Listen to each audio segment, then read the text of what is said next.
Monsieur le Président, je m'adresse à vous avec tout le respect dû à votre fonction en tant que représentant des forces déterminées à se lever pour protéger notre patrie, le Congo. Dans notre lettre datant d'il y a 1 an déjà, nous avons exprimé notre constat amer selon lequel, malgré la longue durée du conflit qui nous oppose au Rwanda de Kagame, aucune solution efficace n'a vu le jour. Bien que la solution diplomatique ait été privilégiée, avec l'intervention des troupes étrangères, dont la mission exacte demeure floue à ce jour, cette option a démontré son inefficacité face à de menaces persistantes. Dans cette impasse, nous ressentons avec une urgence indomptable la nécessité de réaffirmer notre position initiale, soulignant que notre analyse était fondée et que la situation actuelle confirme malheureusement nos préoccupations d'alors. Face à la souffrance insoutenable de nos compatriotes, nous ne pouvons plus rester spectateurs. Notre appel initial lancé avec détermination il y a 1 an résonne toujours avec force. Nous avons réussi à fédérer les différentes factions militaires de notre pays, rassemblant les ex-FAS, les ex-Tigres Katangais, les ex-FAC, les ex-MLC, ainsi que des officiers d'origine congolaise servant dans les armées étrangères. Ensemble, nous constituons une force nationale, une phalange des fils du terroir, la seule capable d'être loyale et inébranlable pour la défense de notre patrie. En tant que militaires, nous sommes prêts à quitter nos zones de confort afin de mener la guerre jusqu'à Kigali si la situation l'exige, emboîtant ainsi le pas à d'autres nations confrontées à des menaces similaires. Il est impératif de souligner que même nos anciens, les vétérans parmi nous, comme les anciens FAS, les anciens gendarmes katangais, doivent être pleinement intégrés. Leur expérience représente un atout inestimable en ces temps critiques. La puissance d'une armée dépend grandement de la présence des cadres chevronnés. Les anciens FAS et les gendarmes katangais parmi nos rangs ont une expérience de guerre inestimable. Certains d'entre eux ont déjà participé à cette guerre et possèdent une connaissance inégalée de la région. Dans l'est du Congo, la souffrance atteint des proportions insoutenables. Les cris de nos compatriotes résonnent comme des lamentations, dans une symphonie de malheur. Les atrocités du Rwanda de Kagame ont transformé nos villages en champs de carnage. La mort et la destruction s'installent comme des hôtes indésirables. Le tableau est sombre, maculé du sang innocent de nos compatriotes. Les massacres et viols déchirent le tissu de notre société. Les femmes, victimes silencieuses, voient leur dignité piétinée. Les enfants grandissent dans l'ombre de la terreur.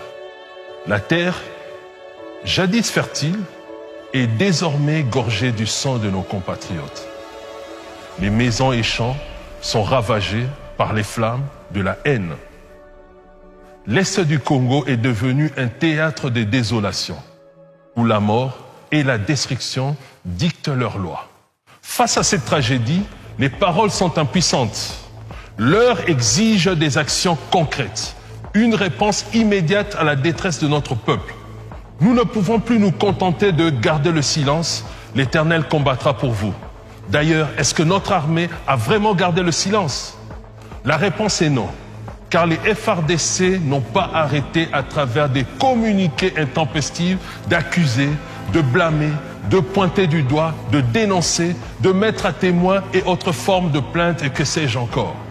Dans cette nuit noire de désolation, nos concitoyens crient leur douleur. Mais au lieu d'une réponse audacieuse, ce sont des lamentations.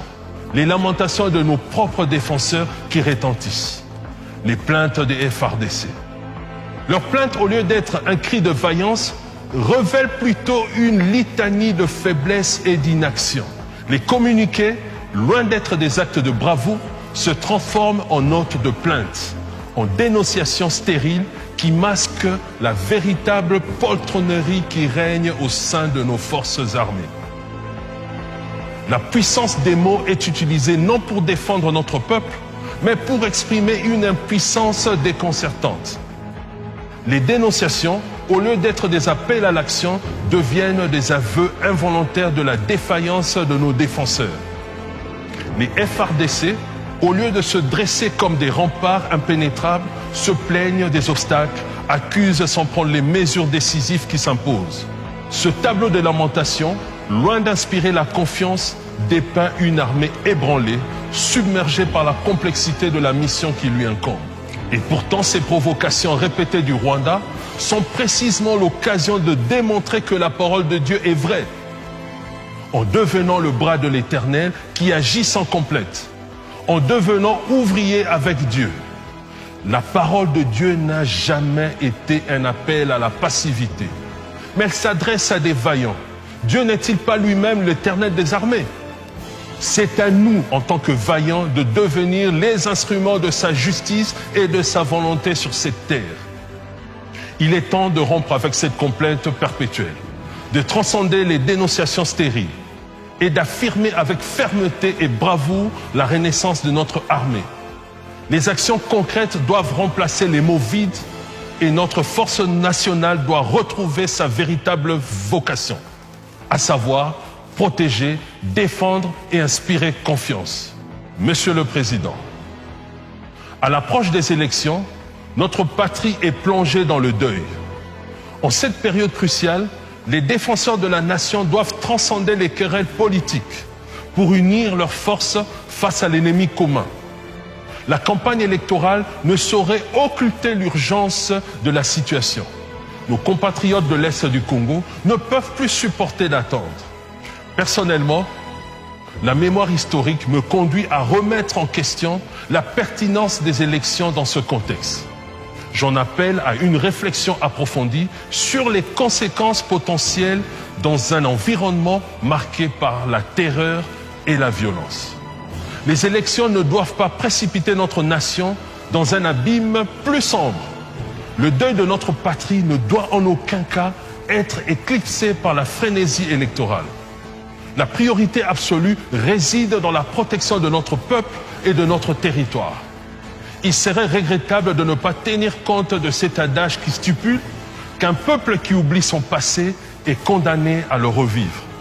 Notre crainte profonde réside dans le fait que des élections organisées dans un climat de terreur pourraient exacerber les tensions, engendrant ainsi des conséquences graves pour la stabilité et la sécurité nationale. Plutôt que d'apaiser, ces élections pourraient devenir le terreau d'une crise politique et sociale sans précédent. Monsieur le Président, notre motivation ne réside sur aucun avantage personnel, mais plutôt par le désir de nous laver de la honte portée depuis 3 décennies. Prêts à en découdre avec l'ennemi qui opprime notre patrie, le Rwanda, nous sommes dévoués. Notre engagement transcende toute considération personnelle. Prêts à endurer les pires épreuves pour restaurer l'honneur et la dignité de notre nation. Car les véritables soldats ne marchandent par leur dévouement. En arborant cette tenue, nous nous imprégnons de l'héritage des vaillants qui ont offert leur existence pour la défense inébranlable de notre nation. Nous nous devons d'être les successeurs légitimes de nos héros militaires qui ont porté cette tenue avec une fierté, parmi lesquels nous pouvons citer le général Mbuzamabe, le général Baouma et le colonel Mamadou Dala. Notre engagement résolu résonne comme un écho de leur bravoure, prêts à perpétuer leur héritage avec une dignité inflexible et une détermination inébranlable. En coiffant fièrement le béret noir, emblème de la justice militaire, nous arborons notre bannière, symbole vibrant de notre quête infatigable de justice pour notre peuple. Notre serment solennel résonne dans chaque pli de ce béret noir, représentant non seulement la justice, mais aussi le commandement indoptable des opérations spéciales. Notre engagement est sans faille. Nous pénétrerons au cœur même du dispositif ennemi, isolant avec détermination les traîtres congolais qui ont trahi leur nation et bradé leur dignité en pactisant avec des forces étrangères. Sous ce béret, chaque initiative sera menée avec un sens aigu de la responsabilité envers notre patrie. guidés par la volonté inébranlable de restaurer l'honneur et la souveraineté nationale. En arborant ces symboles, nous honorons l'héritage des héros militaires du monde entier, portant avec fierté le poids de leurs sacrifices. Chaque pli de notre tenue résonne comme un témoignage de leur courage. Et chaque pas que nous ferons vers Kigali, bastion de l'ennemi, est un hommage à leur indomptable dévouement. Notre engagement, c'est de perpétuer cette histoire, d'écrire un nouveau chapitre dans la défense de notre patrie, avec la résilience comme manteau et les idéaux de justice, de liberté et de dignité nationale comme boussole. Monsieur le Président, en m'adressant à vous, je le fais avec la solennité qui sied à un officier dévoué à la défense de notre patrie. Notre respect pour l'institution présidentielle demeure inébranlable, indépendamment des résultats des prochaines élections. Notre appel provient du devoir sacré envers notre terre et du profond respect que nous vouons aux charges inhérentes à votre fonction présidentielle. Nous sommes convaincus que notre voix, en tant que gardien intrépide de la nation, trouve résonance au sein de l'institution présidentielle, rempart de l'unité et de la stabilité de notre nation. Avec tout le respect dû à votre charge, nous réaffirmons avec force que chaque individu a le droit fondamental à la vie, à la liberté et à la recherche du bonheur. Les gouvernements existent pour garantir ces droits inaliénables à tous les citoyens. En proclamant ces principes immuables, nous réitérons notre engagement envers les valeurs fondamentales qui forment l'essence de notre nation et de notre démocratie. Ces droits sacrés, au-delà de toute considération politique, doivent demeurer intacts, au cœur de toute initiative façonnant l'avenir glorieux de notre chère patrie. Je suis le colonel Kombe Amba Joris, porte-étendard de la Force Nouvelle. C'est au nom de tous les chefs militaires engagés et patriotes que je vous salue.